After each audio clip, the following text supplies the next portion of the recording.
આજની વાર્તા બાળકોની ફરજ। સોહનભાઈ પત્ની સુજાતા સાથે તેમના મોટા ભાઈ પંકજભાઈને ત્યાં અઠવાડિયાથી બીમાર પૂજાભાભીના સમાચાર પૂછવા આવ્યા હતા।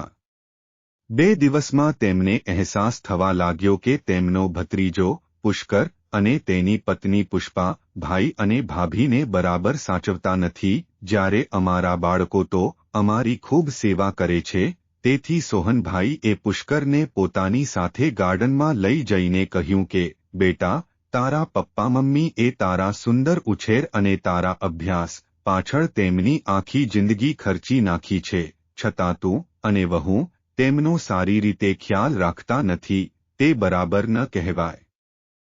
પુષ્કરે જવાબ આપતા કહ્યું કે કાકા, પોતાના બાળકોના ઉછેર અને અભ્યાસ પાછળ ખ્યાલ રાખવો એ દરેક માતાપિતાની ફરજ છે। હું અને પુષ્પા પણ અમારા બાળકોનો ખ્યાલ રાખીએ જ છીએ ને। એમાં કઈ નવું કે ઉપકાર જેવું શું છે?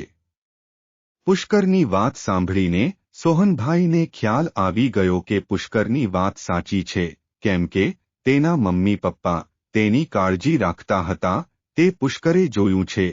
તેથી પુષ્કર પણ તેના બાળકના ઉછેરને પોતાની ફરજ માને છે અને તે પોતાના બાળકોના ઉછેર પાછળ પોતાનું બેસ્ટ આપવા તત્પર છે। પણ મારી વાત અલગ છે।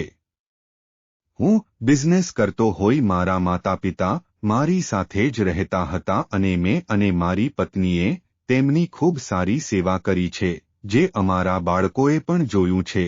તેથી તેઓ સમજવા લાગ્યા છે કે બાળકોનો સારો ઉછેર કરવો એ મમ્મી પપ્પાની ફરજ છે, તેમ દીકરા દીકરીએ પણ પોતાના મમ્મી પપ્પાની સેવા કરવી તે તેમની દીકરા દીકરીની ફરજ છે। તેથી જ અમારા બાળકો પણ અમારી એટલે કે પોતાના મમ્મી પપ્પાની ખૂબ સારી સેવા કરે છે। જ્યારે પંકજભાઈ નોકરી અર્થે ભાભી અને પુષ્કર સાથે બહાર ગામ જ રહેતા હતા, એટલે બાપુજી તેમની સાથે ન રહેતા હોવાથી પંકજભાઈને બાપુજીની સેવા કરવાનો તેમને મોકો મળ્યો નથી। તેથી પુષ્કરે પોતાના મમ્મી પપ્પાને તેના દાદા દાદીની એટલે કે પંકજભાઈના બાપુજીની સેવા કરતા જોયા નથી। તેથી તેને ખ્યાલ જ નથી કે દીકરાએ પણ પોતાના મમ્મી પપ્પાની સેવા કરવી જોઈએ તથા માતા પિતાની સેવા એ બાળકોની પ્રથમ ફરજ પણ છે। તેથી જ દીકરો પુષ્કર પોતાના મમ્મી પપ્પાની સેવાને પોતાની ફરજ સમજતો જ નથી, કેમ કે બાળકો બચપણમાં જે શબ્દો સાંભળે છે તેની તેમના મગજ અને સુસુપ્ત મન ઉપર ફક્ત 10% જ અસર થાય છે, જ્યારે તેઓ જે જુએ છે તેની સચોટ અને વ્યવહારિક અસર તેમના સુસુપ્ત મગજ ઉપર 90% થાય છે। તેથી બચપનમાં બાળકોએ જે જોયું હોય છે તેની સીધી અસર તેમના વર્તન અને વ્યવહાર ઉપર આખી જિંદગી જોવા મળે છે।